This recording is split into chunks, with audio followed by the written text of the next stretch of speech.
The next morning, the sun barely cut through the thick mist that clung to the streets of the small town. Robert stepped outside with William, hoping a walk might ease the tension between them. William stayed silent, staring at the cracked sidewalks as if the ghosts of the past were etched there. Try to keep up, Will. Robert said gently, but the words barely reached his son. As they turned the corner near the edge of town, Robert noticed a small crowd gathered outside the general store. The murmur of voices was low, uneasy.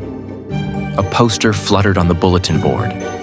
A teenager's face stared out at him, eyes wide, a name scrawled beneath. Emily Harper, missing. Robert felt a cold spike of unease. They edged closer, blending into the whispering crowd.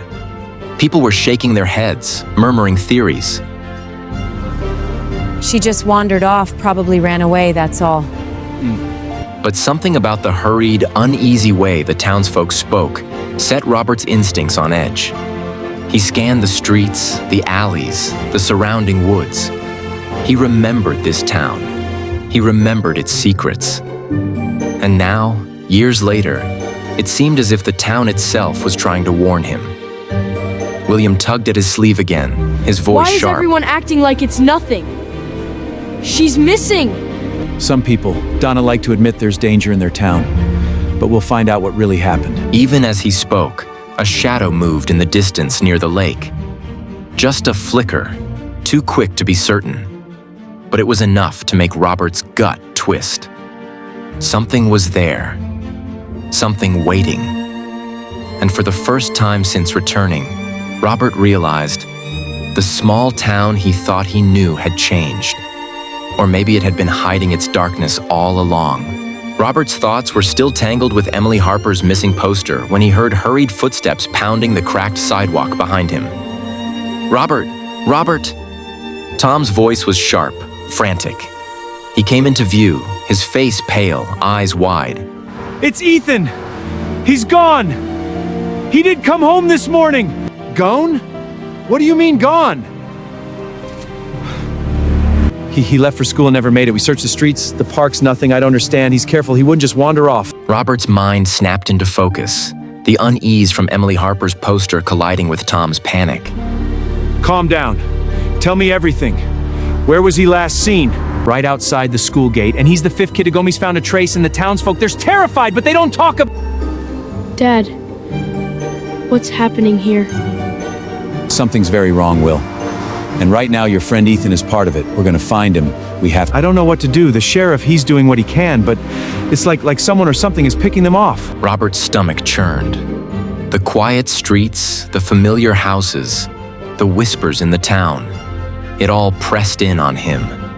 This wasn't the peaceful homecoming he'd imagined. He glanced at William. The boy's face was pale, jaw tight, eyes filled with fear and blame. Robert knew he had to protect his son, but now he also had a new responsibility: to unravel whatever darkness was creeping through their town before it claimed another child. The mist seemed thicker now, curling around the streetlights, hiding shapes that shouldn't be there. And somewhere in its gray folds, Robert sensed a presence, watching, waiting. Robert took a deep breath, forcing himself to focus. Panic wouldn't help, not now. Tom, we need to go to the school, check the route he takes, ask the neighbors. We start now. I'll get my car. William stayed close to his father, silent, jaw tight, arms crossed. His grief and lingering anger at his father's absence hung between them like a shadow.